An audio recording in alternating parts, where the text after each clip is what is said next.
Malik pénétra dans le hall de l'imposant bâtiment en verre, la lumière du matin filtrant à travers les larges fenêtres. Chaque pas qu'il faisait résonnait sur le sol en marbre, une mélodie de détermination et d'appréhension. C'était son lieu de travail, mais aujourd'hui, il se sentait comme un intrus. En tant que designer talentueux, il avait dirigé l'entreprise avec créativité et passion, mais il savait que beaucoup de ses employés ne le voyaient pas de cette manière. Les murmures à peine voilés et les regards furtifs qu'il recevait à son arrivée témoignaient d'un malaise palpable, une suspicion née de sa couleur de peau. Il salua le réceptionniste, un homme d'âge moyen aux cheveux grisonnants, qui lui rendit un sourire poli mais distant. Malik savait que cette distance n'était pas personnelle, mais elle pesait sur lui comme un poids invisible. Il continua son chemin, traversant le couloir, évitant le regard des employés dans les bureaux adjacents. Certains feignaient de travailler, d'autres échangeaient des chuchotements. Il pouvait presque entendre les mots « simple vendeur » flotter dans l'air, un écho de leurs préjugés qui le suivaient. Lorsqu'il entra dans son bureau, une pièce lumineuse décorée de croquis et d'échantillons de tissu, il prit une profonde inspiration. C'était son sanctuaire, un espace où il pouvait laisser libre cours à sa créativité. Pourtant, même ici, l'ombre de l'humiliation le hantait. Il se mit au travail, mais ses pensées étaient assaillies par les souvenirs de la veille. La réunion du comité de direction avait été un désastre, et il avait été traité avec mépris par certains de ses propres employés. Plus tard dans la matinée, une réunion était prévue avec l'équipe de création. Malik se prépara, se relisant dans le miroir, ajustant sa cravate et redressant ses épaules. Quand il entra dans la salle de réunion, il y trouva Claire et Julien, deux des membres de son équipe, déjà installés autour de la table. Il pouvait sentir l'atmosphère tendue, leurs regards échangés trahissant un jugement préconçu. « Bonjour à tous, merci d'être ici », commença-t-il, essayant de projeter une confiance qu'il ne ressentait pas vraiment. « Bonjour, Malik », répondit Claire, son ton froid et désinvolte. Julien, à ses côtés, croisa les bras, un sourire sarcastique sur le visage. Malik présenta ses idées pour la nouvelle collection. Au fur et à mesure qu'il parlait, il remarqua des ricanements étouffés et des échanges de regards entre Claire et Julien. Leur mépris était palpable, et cela le blessait profondément.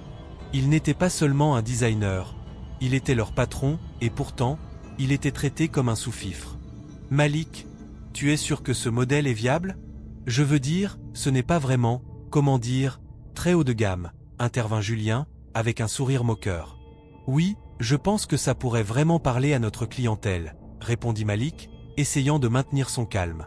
L'originalité est clé dans le secteur de la mode. Originalité ou pas, je ne suis pas sûr que les clients apprécieront, lança Claire, échappant un léger rire. Peut-être que tu devrais laisser ça aux vendeurs. Les mots de Claire résonnèrent dans l'esprit de Malik comme une cloche d'alarme, le plongeant dans une colère sourde. Chaque moquerie, chaque regard condescendant, était une humiliation supplémentaire. Il se força à sourire, mais à l'intérieur, il bouillonnait. Comment pouvait-il être vu de cette manière, alors qu'il était celui qui avait construit cette entreprise avec acharnement et créativité? La réunion se termina dans un climat tendu, Claire et Julien continuant à échanger des plaisanteries sur son travail. Malik quitta la salle, se sentant plus résolu que jamais. Il marchait dans le couloir, le cœur lourd, mais une idée germait dans son esprit. Si c'était ainsi qu'il le percevait, peut-être qu'il devrait voir les choses de leur point de vue. En se déguisant, il pourrait infiltrer l'entreprise et découvrir la vérité sur le comportement de ses employés, sur leur dynamique, sur les préjugés profondément ancrés. Il se rendit compte qu'il devait prendre une identité secrète, un masque qui lui permettrait de se fondre dans la masse. Il imagina un personnage ordinaire, un homme qui n'aurait pas le poids d'un patron sur ses épaules. Samuel serait son nom, un homme de la rue cherchant un emploi. Cela lui permettrait d'observer sans être reconnu, de voir réellement ce que ses employés pensaient de lui. « Oui, c'est ça », murmura-t-il en marchant dans son bureau. « Je vais devenir Samuel. » Il commença à planifier son nouveau look, réfléchissant à la manière dont il pourrait changer son apparence. Une tenue simple, des vêtements usés, une posture légèrement voûtée. Tout cela contribuerait à créer l'illusion. Malik savait qu'il devait agir rapidement. Le lendemain, il se déguiserait et commencerait son infiltration. La journée passa lentement, chaque minute s'étirant comme un chewing-gum. Malik se sentit de plus en plus excité par son plan. Lorsqu'il rentra chez lui, il se mit immédiatement à rassembler les vêtements qui feraient de lui Samuel. Il ne pouvait s'empêcher de sourire en pensant à la situation. C'était risqué, mais il sentait que c'était son seul moyen de comprendre la véritable culture de son entreprise. Le lendemain matin, Malik se leva tôt, le cœur battant d'anticipation. Il enfila ses nouveaux vêtements, se regardant dans le miroir. L'homme qui le renvoyait semblait bien loin de son image habituelle de designer. Une fois prêt, il prit une profonde inspiration et sortit de chez lui, déterminé à découvrir la vérité. Son esprit était en ébullition. Il se demandait comment Claire et Julien réagiraient à sa nouvelle identité. Il se dirigea vers l'entreprise, le cœur battant, le visage impassible. Ce jour-là, il ne serait pas Malik, le patron. Il serait Samuel, un homme à la recherche d'une opportunité. Et derrière ce masque, il porterait le poids de sa détermination à changer les choses. Dans le hall de l'entreprise, Malik observa les employés passer, chacun plongé dans ses propres préoccupations. Il se mêla à eux, se sentant étrangement libre. Peut-être que, pour la première fois, il pourrait vraiment voir le monde tel qu'il était, sans les filtres de la hiérarchie et des préjugés. Ce jour-là marquerait le début de sa quête de vérité, une quête où il découvrirait non seulement les secrets de son entreprise, mais aussi les profondeurs de sa propre résilience. Malik, sous l'identité de Samuel, arpentait les rues de Paris avec une détermination silencieuse.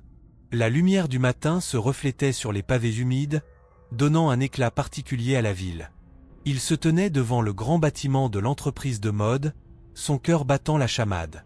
D'un geste, il ajusta sa casquette, camouflant une partie de son visage. Ce n'était pas simplement une mission d'infiltration, c'était une quête de rédemption. Malik savait qu'il devait comprendre la culture de son entreprise pour mieux saisir les préjugés auxquels il était confronté. En entrant dans le hall d'accueil, il fut accueilli par une réceptionniste qui le dévisagea avec méfiance. Son regard était froid, comme si elle pouvait sentir l'odeur de la pauvreté qui émanait de lui. « Bonjour, je suis Samuel, je viens pour un entretien », dit-il d'une voix assurée, bien que l'angoisse tordait son ventre. Elle hocha la tête, mais son expression ne trahissait aucune sympathie. « Asseyez-vous là-bas. Je vais prévenir les responsables, répondit-elle, en indiquant une chaise dans un coin sombre. Malik prit place, observant les employés qui circulaient. Il remarqua Claire et Julien, leur rire résonnant dans le hall. Ils étaient entourés d'autres employés, tous visiblement à l'aise dans leurs vêtements de créateurs. Malik se sentit soudainement comme un intrus, un parasite dans cet écosystème de mode et d'élégance. Mais il se rappela pourquoi il était là. Il nota mentalement leur comportement, leurs attitudes. C'est ici que tout commence, pensa-t-il. Peu de temps après, Claire s'approcha de lui, son attitude décontractée trahissant un certain mépris. « Et toi, tu es ici pour un poste ? Tu sais que ce n'est pas un centre d'hébergement, n'est-ce pas ?» lança-t-elle en riant, ce qui fit éclater le groupe de collègues de rire. Julien, aux côtés de Claire, enchaîna « Peut-être devrais-tu envisager de rester dans la rue. Ça te va si bien. » Malik, bien que blessé, garda son calme. « Je suis ici pour travailler, et je suis déterminé à prouver ma valeur, » répondit-il avec assurance, tout en prenant mentalement des notes sur leurs attitudes. « Ta valeur ?» répéta Claire, un sourire moqueur sur les lèvres. « Il va falloir beaucoup plus qu'une simple volonté pour espérer te faire une place ici. » Les rires redoublèrent. Malik se demanda combien de fois il avait entendu ce genre de commentaires, mais cette fois, il avait un plan. « Je vais vous montrer ce que je vaux », murmura-t-il pour lui-même, son regard se durcissant. Les jours suivants, Malik continua de travailler sous cette fausse identité. Chaque interaction avec Claire et Julien était un mélange d'humiliation et de détermination. Il lui confiait des tâches souvent dégradantes, comme nettoyer des échantillons de tissu ou trier des dossiers poussiéreux. Malik notait chaque détail, chaque mot prononcé, chaque regard condescendant. Un jour, alors qu'il rangeait des vêtements dans un coin du bureau, il surprit une conversation entre Claire et Julien. Il ne se doutait pas qu'il était à proximité. « Tu penses vraiment qu'on peut continuer à escroquer l'entreprise de cette manière ?» demanda Julien, un air inquiet sur le visage. Claire, avec un sourire un peu trop confiant, répondit « Bien sûr. Tant que notre projet reste sous le radar, personne ne s'en rendra compte. Et si ça marche, on sera promu, Julien. » Pense à tout l'argent que cela nous rapportera. » Malik, caché derrière une pile de vêtements, comprit qu'il avait découvert quelque chose de crucial. Leur projet frauduleux n'était pas simplement une escroquerie, c'était un cancer rongeant l'entreprise de l'intérieur. Chaque mot qu'il avait entendu était une pièce du puzzle qu'il devait assembler pour exposer la vérité. Au fil des jours, il réussit à se lier d'amitié avec d'autres employés. Émilie, une assistante timide, était souvent mise de côté par Claire et Julien. Elle semblait partager les mêmes frustrations que Malik, et il se prit d'affection pour elle. « Tu sais, Samuel, je me demande souvent si ce que nous faisons a un sens, » confia-t-elle un jour en rangeant des dossiers. « Ils ne nous respectent pas, et je ne comprends pas pourquoi ils agissent comme ça. » Malik, réalisant qu'Émilie était une alliée potentielle, décida de l'encourager. « Nous avons tous quelque chose à offrir. Peut-être qu'un jour, ils réaliseront que nous sommes plus qu'ils ne le pensent, » lui répondit-il, un sourire encourageant sur le visage. Émilie acquiesça, mais une ombre de doute persistait dans ses yeux. Une semaine passa, et Malik continua de noter chaque détail, chaque comportement, chaque secret qu'il découvrait. Il s'assura de garder une distance prudente, mais observa avec attention les interactions entre Claire, Julien et les autres employés. Il comprit rapidement que leur arrogance et leur mépris n'étaient pas seulement dirigés vers lui, mais envers tous ceux qui ne faisaient pas partie de leur cercle privilégié. Un matin, alors qu'il était en train de trier des échantillons de tissu, Claire passa à côté de lui, son téléphone à l'oreille. « Oui, bien sûr, le projet est en bonne voie. Nous avons encore quelques ajustements à faire, mais je te promets que tout sera prêt pour la présentation, » dit-elle, son ton assuré. Malik, le cœur battant, comprit qu'il devait agir rapidement pour rassembler des preuves solides. Les jours suivants, il redoubla d'efforts pour recueillir des informations. Chaque fois qu'il croisait Claire ou Julien, il feignait l'ignorance, tout en écoutant attentivement leur conversation. Il savait que chaque mot, chaque détail, pourrait être crucial pour mettre fin à leur malversation. L'adrénaline pulsait dans ses veines alors qu'il se préparait à dévoiler la vérité. Malik était déterminé à ne pas se laisser humilier davantage. Il avait l'intention de prendre le contrôle de la situation, et il savait que le moment de la rédemption approchait. Malik, sous son identité de Samuel, avait pris ses marques au sein de l'entreprise. Chaque jour, il observait attentivement les dynamiques de pouvoir, les interactions entre les employés, et surtout, il prêtait une oreille attentive aux murmures et aux rires moqueurs qui l'entouraient. Mais au-delà de la douleur de l'humiliation, une lueur d'espoir commença à germer en lui grâce à Émilie, une assistante à l'esprit vif qui, comme lui, ressentait le poids des abus de pouvoir. Un jour, alors qu'il prenait une pause café dans une petite salle de repos, Malik observa Émilie, les traits tirés par le stress, mais avec une détermination palpable dans ses yeux. Elle avait toujours été gentille avec lui offrant un sourire sincère malgré le mépris que les autres lui montraient. Malik décida de l'aborder. « Émilie, » commença-t-il, sa voix hésitante mais sincère. « Pourquoi restes-tu ici? Je veux dire, tu es clairement plus talentueuse que ce que ces gens te laissent croire. » Émilie leva les yeux, surprise par cette question. « Je suppose que j'ai besoin de ce travail, Samuel. Mais parfois, je me demande si ça en vaut vraiment la peine. » Elle soupira, sa tasse de café tremblant légèrement dans sa main. « Ils ne voient que ce qu'ils veulent voir, et je ne suis qu'une simple assistante à leurs yeux. Mais tu as des idées, des compétences. Pourquoi ne pas les partager ?» Malik sentait une impatience croissante en lui. Il voulait qu'elle réalise sa valeur, qu'elle prenne confiance. « C'est facile à dire, » répliqua-t-elle avec un sourire amer. « Mais tu ne sais pas ce que c'est d'être constamment rabaissé. » Elle baissa les yeux, évitant son regard. Malik comprit alors qu'il devait faire plus que simplement l'encourager. Il devait agir. « Écoute, Émilie, » dit-il avec conviction, « je pense que nous devrions nous unir. D'autres employés ressentent la même chose. Nous pourrions former un groupe pour dénoncer ces abus. » Il marqua une pause, pesant ses mots. « Ensemble, nous avons plus de pouvoir que chacun de nous séparément. » Les yeux d'Émilie s'illuminèrent un instant, mais la réalité de leur situation la frappa bientôt. « Qu'est-ce que tu proposes, Samuel? Comment pourrions-nous faire cela sans nous mettre en danger? » « Je ne sais pas encore, » avoua Malik, « mais je suis prêt à essayer. Je ne peux plus rester silencieux pendant que ces gens se moquent de nous. » Émilie hocha la tête lentement, semblant peser le pour et le contre. D'accord. Je suis avec toi. Mais nous devons être prudents. Si quelqu'un découvre ce que nous faisons, Malik l'interrompit, déterminé. Alors nous devrons agir discrètement. Observer, noter et rassembler des preuves. Il avait l'impression que quelque chose de puissant se formait entre eux, une alliance inattendue. Les jours suivants, Malik et Emily se rencontrèrent régulièrement.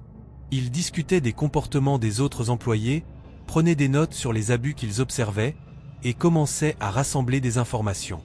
À chaque échange, Malik sentait la confiance d'Emily grandir. Elle commençait à s'ouvrir, partageant ses idées sur la manière dont l'entreprise pouvait s'améliorer, comment les employés pouvaient être traités avec dignité. Un après-midi, alors qu'ils prenaient un café dans un coin tranquille, Emily se tourna vers Malik avec une expression sérieuse. « Samuel, je pense que nous avons besoin de plus de soutien. D'autres employés pourraient être intéressés à se joindre à nous. »« Tu as raison, » acquiesça-t-il. « Mais il nous faut des personnes de confiance. Des gens qui savent ce que c'est que d'être maltraités. »« Je connais quelqu'un, » dit-elle, son visage s'illuminant. « Thomas. Il travaille au service clientèle. Il a été victime de harcèlement de la part de Claire et Julien. Je suis sûr qu'il serait partant. »« Bien, disons-lui de se joindre à nous. Plus nous serons nombreux, plus notre voix sera forte, » répondit Malik, sa détermination renforcée par cette nouvelle perspective. Emily envoya un message à Thomas, et bientôt, ils se retrouvèrent tous les trois dans un café à proximité du bureau. Malik se présenta sous son alias, Samuel, et observa les interactions. Thomas était un homme grand, avec une carrure imposante, mais ses yeux trahissaient une sensibilité. Malik pouvait voir que, malgré sa force, il avait été affaibli par les moqueries et le mépris qu'il avait subis. « Merci d'être venu, Thomas, » commença Emily, un sourire chaleureux sur le visage. « Nous voulons discuter de ce que nous pouvons faire pour améliorer notre situation ici. » Thomas hocha la tête, visiblement curieux. « J'ai entendu parler de ce que vous faites. Ça ne me surprend pas. Claire et Julien sont insupportables. Ils pensent qu'ils peuvent traiter les gens comme des moins que rien. »« Exactement, » répondit Malik, prenant la parole. « Nous pensons qu'il est temps de faire entendre nos voix. Nous avons besoin de te rejoindre dans cette lutte. »« Qu'est-ce que vous avez en tête ?» demanda Thomas, la curiosité brillant dans ses yeux. Malik et Emily échangèrent un regard complice avant qu'elle ne prenne la parole. « Nous pensons à rassembler des preuves des abus, à documenter tout ce que nous pouvons. Ensuite, nous pourrons présenter nos préoccupations à la direction, ou même envisager de contacter les médias si nécessaire. » Thomas sembla réfléchir à cette idée. « Vous êtes fou, mais je vous aime. Je suis avec vous.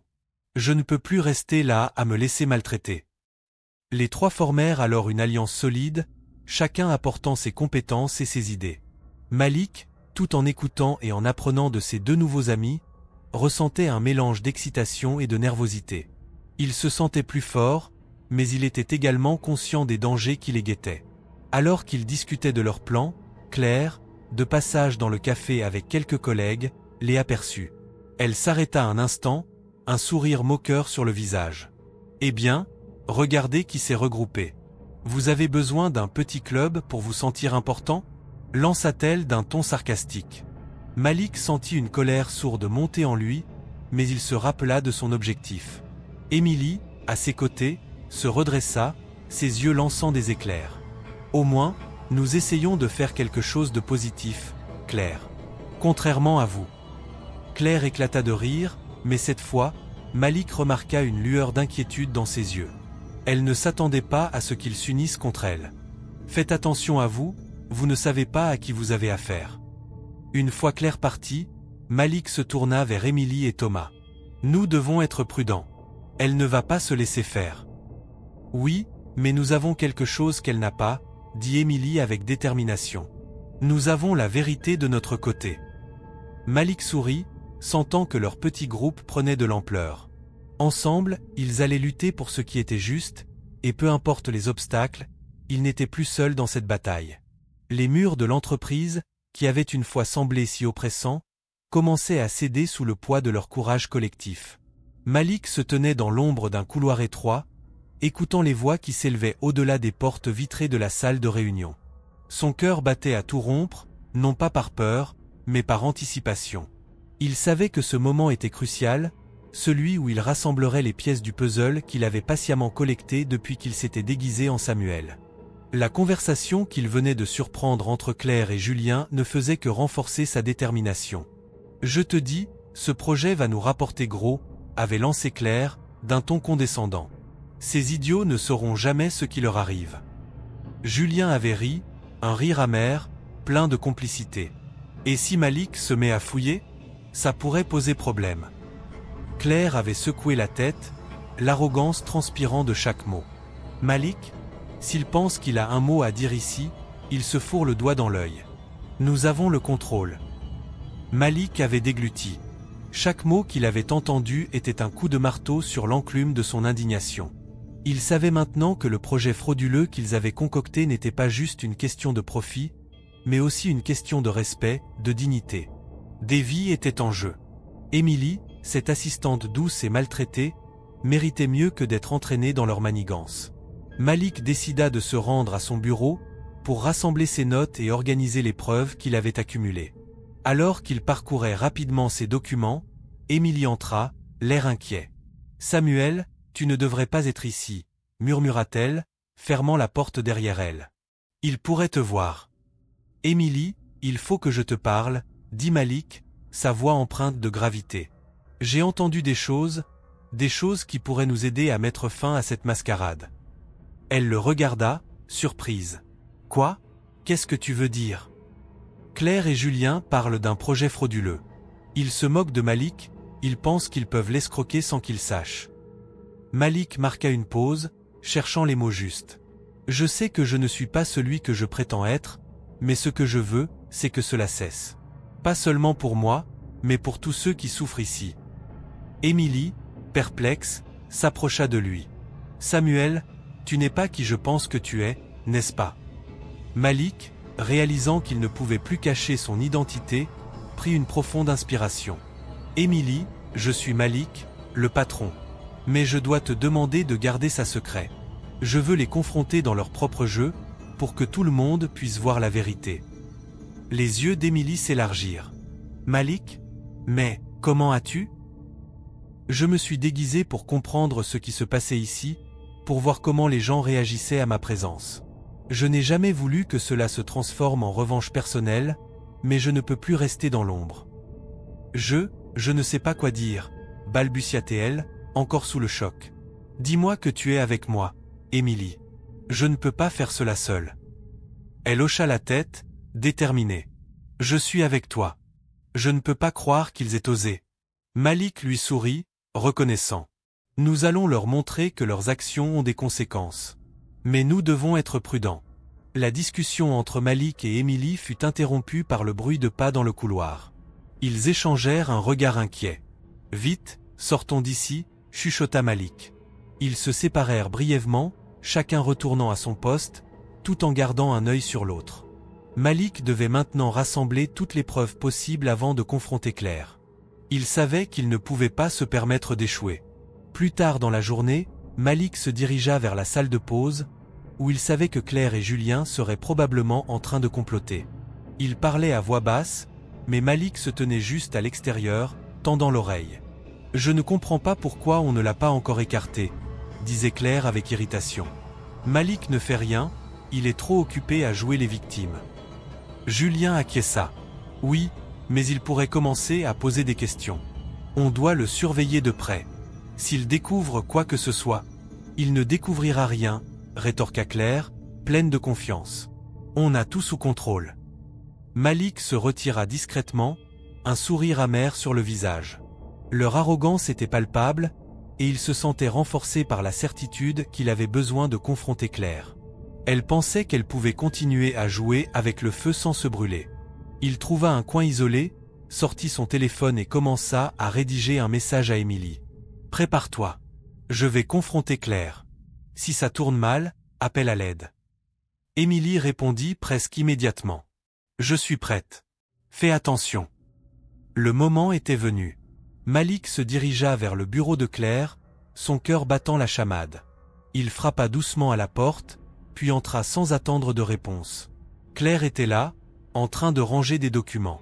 Elle leva les yeux, surprise de le voir. « Samuel, que fais-tu ici ?»« Claire, nous devons parler, dit-il, la voix ferme. Elle plissa les yeux, une lueur de défi dans son regard. « Je suis occupé, Samuel. Je n'ai pas de temps à perdre avec toi. Si tu penses que je vais laisser passer ce que j'ai entendu, tu te trompes. Je sais ce que tu prépares. » Claire éclata de rire, un rire teinté de mépris. « Oh, vraiment? Tu crois que tu peux me faire peur? Tu es juste un vendeur. Qu'est-ce que tu sais du monde des affaires ?» Malik s'approcha, sa colère montante. « Je sais que tu es en train de te jouer de l'entreprise. Je sais que tu as des projets frauduleux et que tu manipules les gens. » Elle se leva, l'air provocateur. « Tu n'as aucune preuve, Samuel. Pourquoi devrais-je te croire ?» Malik fixa Claire avec intensité. « Parce que je ne suis pas qui tu crois que je suis. Je suis Malik, le patron. Et je ne laisserai pas cela continuer. » Le visage de Claire blêmit, l'arrogance disparaissant lentement. « Quoi? Non, c'est impossible. Regarde autour de toi, Claire. Tu as cru que tu pouvais jouer avec le feu sans te brûler.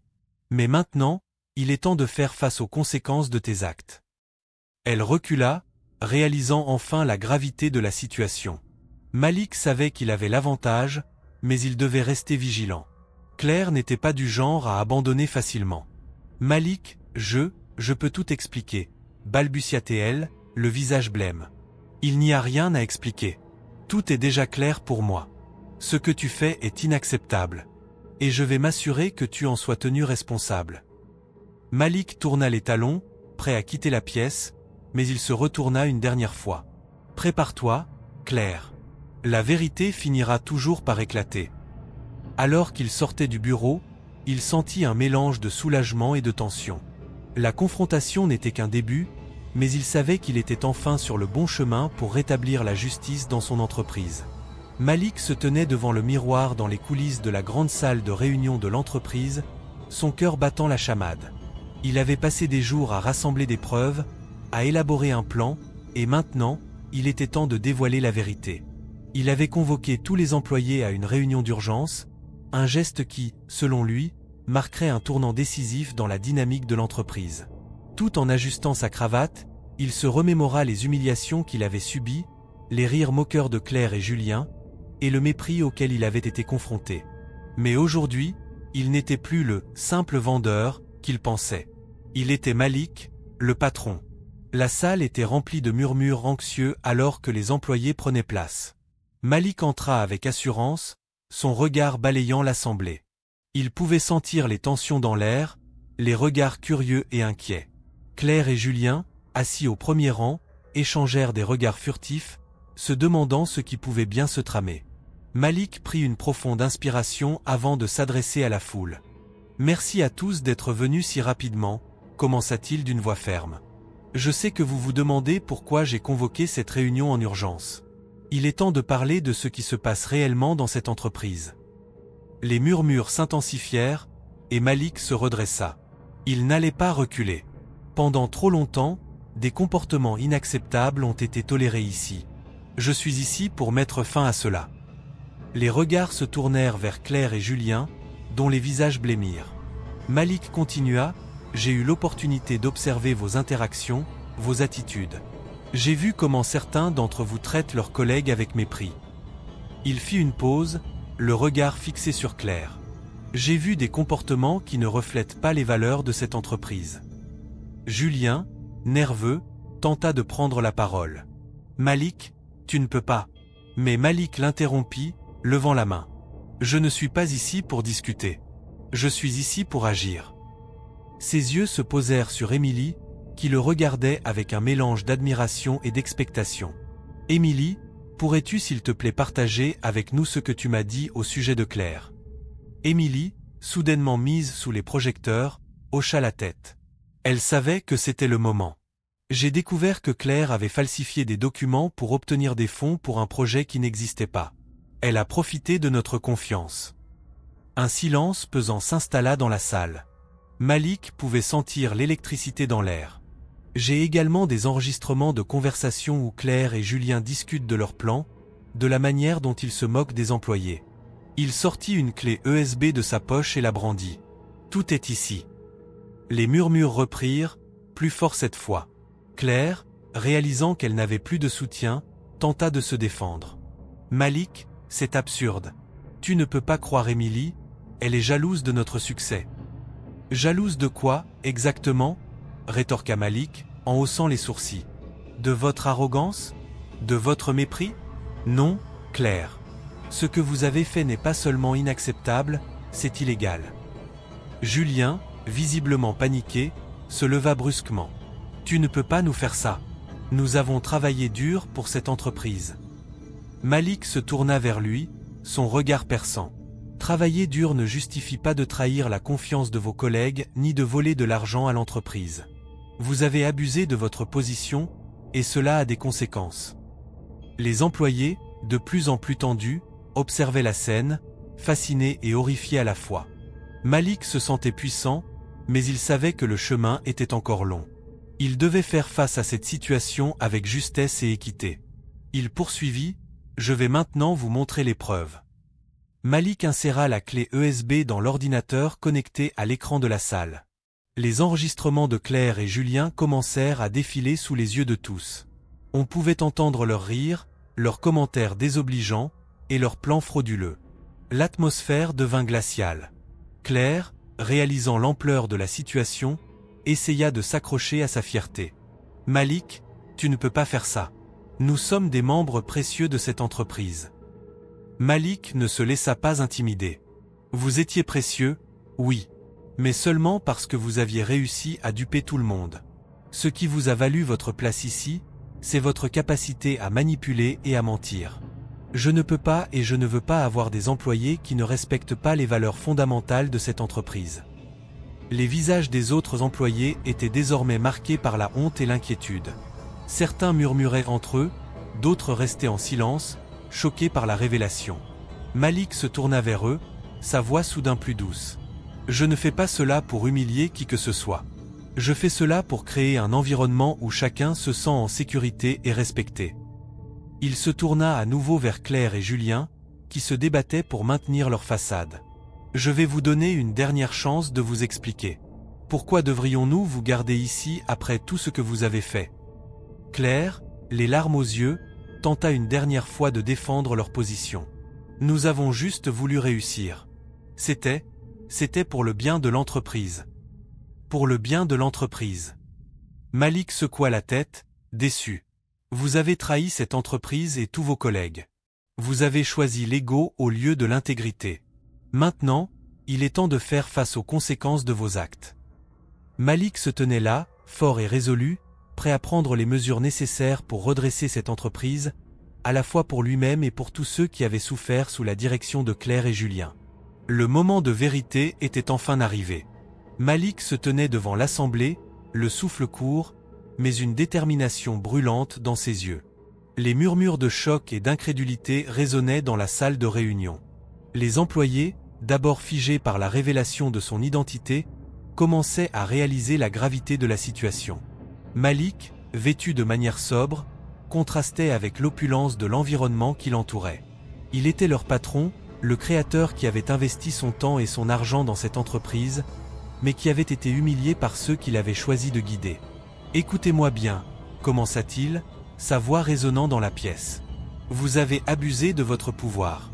Vous avez pris pour cible des personnes qui, comme moi, cherchent simplement à faire leur travail. » Il fit une pause, scrutant les visages blêmes devant lui, avant de continuer. « Claire, Julien, vous avez non seulement trahi ma confiance, mais vous avez également trahi les valeurs fondamentales de cette entreprise. » Claire, qui avait pris un ton de défi, tenta de se défendre. « Malik, vous ne comprenez pas. Nous sommes dans un monde compétitif. Parfois, il faut écraser les autres pour se hisser au sommet. » Son arrogance était palpable, mais Malik ne laissa pas cette provocation l'atteindre. « Écraser les autres ?» répéta-t-il, les sourcils froncés. « Vous confondez ambition et malveillance. Ce que vous avez fait ne mérite aucune excuse. Vous avez profité de la vulnérabilité d'Émilie, de la peur des autres employés et de l'absence de surveillance pour mener à bien votre projet frauduleux. » Julien, visiblement nerveux, se mit à balbutier. Mais nous avons fait ce que nous pensions être le mieux pour l'entreprise. Les résultats étaient là. Malik secoua la tête, déçu. Des résultats fondés sur la tromperie ne sont pas des résultats. Vous avez construit votre succès sur des mensonges. Et maintenant, il est temps de faire face aux conséquences. Il jeta un coup d'œil à Émilie, qui se tenait légèrement en retrait, visiblement mal à l'aise. Malik avait toujours vu en elle une personne digne de confiance, quelqu'un qui n'avait jamais hésité à défendre ses collègues. Émilie, poursuivit-il, tu as montré une loyauté et une intégrité que peu d'entre eux possèdent. C'est pourquoi je prends la décision de te promouvoir. Un murmure d'approbation se fit entendre parmi les employés. Émilie, surprise, mit une main sur sa bouche, les larmes aux yeux. Oh, Malik, je ne sais pas quoi dire. Merci, mais je ne le mérite pas. Si, tu le mérites. Tu as agi avec honneur là où d'autres ont choisi la trahison. Et c'est exactement ce que notre entreprise a besoin. Malik se tourna à nouveau vers Claire et Julien, qui avaient échangé des regards inquiets. Quant à vous deux, votre temps ici est écoulé. Vous êtes renvoyés sur le champ. Un silence pesant s'installa, puis Claire, piquée par la colère, s'exclama. Tu ne peux pas faire ça. Nous avons travaillé dur pour cette entreprise. Oui, mais pas dans le bon sens, répliqua Malik fermement. Le respect et l'intégrité sont les piliers sur lesquels cette entreprise devrait être bâtie. Vous avez échoué à respecter ces principes. Les visages de Claire et Julien blêmirent encore plus. Ils savaient que Malik ne plaisantait pas. Ils avaient sous-estimé l'homme qu'ils pensaient connaître. Malik poursuivit, l'intonation de sa voix se faisant plus douce mais tout aussi déterminée. Je veux que chacun d'entre vous prenne cela comme une leçon. L'ambition ne doit jamais justifier l'injustice. Il marqua une pause et observa la salle, notant la tension palpable. Je m'engage à transformer cette entreprise en un lieu de respect et d'égalité. Je veux que chacun d'entre vous se sente valorisé et soutenu. Nous allons établir de nouvelles règles, une nouvelle culture d'entreprise où chacun a voix au chapitre. Malik se redressa, inspirant profondément avant de conclure avec une citation qui lui tenait à cœur. Comme le disait Maya Angelou, j'ai appris que les gens oublieront ce que vous avez dit, les gens oublieront ce que vous avez fait, mais les gens n'oublieront jamais ce que vous leur avez fait ressentir. Les employés, touchés par sa passion, commencèrent à applaudir timidement, puis le bruit s'intensifia. Malik, le cœur battant, ressentit une vague d'émotion.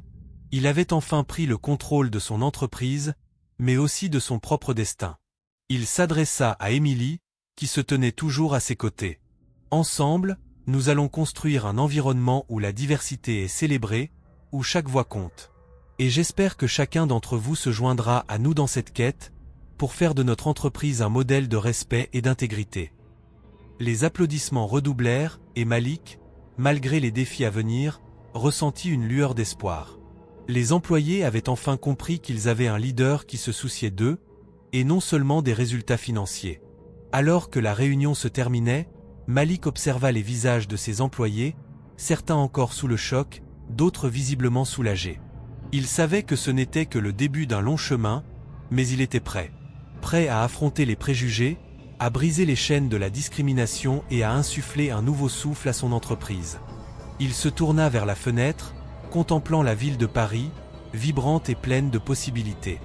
Dans cette métropole où les rêves pouvaient s'épanouir, il était déterminé à faire de son entreprise un symbole de justice et de résilience, un endroit où chacun pourrait briller sans avoir à se cacher derrière un masque.